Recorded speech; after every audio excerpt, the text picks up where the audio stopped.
Les acides gras essentiels, les bons gras. De quoi qu'on parle? On parle de l'oméga 3.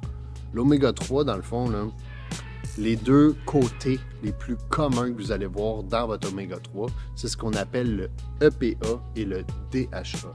C'est deux acides gras qui vont être contenus dans votre oméga 3. Puis vous voyez ici, j'ai une concentration qui est régulière ou une concentration qui est forte. Et il peut y avoir des concentrations qui vont être différentes sur ces deux acides gras-là. Le EPA, ça, on va parler du complexe d'acides gras qui est vraiment important pour réduire l'inflammation. Fait que tu as des blessures, tu vas avoir de la difficulté au niveau digestif.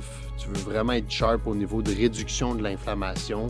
L'EPA, c'est vraiment le petit ajout pour toi. Tandis qu'un DHA plus fort, là, on parle, mettons, d'une femme qui est enceinte, qui veut favoriser le développement d'un fœtus, quelqu'un qui va être genre avec un TDA, TDAH ou tout ce qui est difficulté de concentration va bénéficier vraiment plus du DHA parce que ça a un support beaucoup plus élevé au niveau des fonctions cognitives.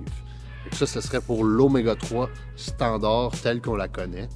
Pour les formes qui sont moins standards, dans le fond, on a celle de ATP. Ça, c'est que c'est un triglycéride au lieu d'être un éthylester. En français, overall, là, ce que ça veut dire, c'est si toi, tu n'as plus de vésicule biliaire ou que tu as de la misère à faire assez de bile, ces formes-là vont être prédégradées pour permettre plus de facilité de la digérer. Fait que plus d'assimilation, plus facile, moins de reflux, moins de rot.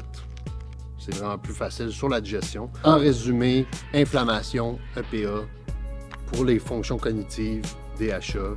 Pour les formes plus difficiles d'absorption, moins de bile, triglycérides. Si vous avez des questions pour savoir ce qui est adapté pour votre objectif, venez nous voir sur everwell.com.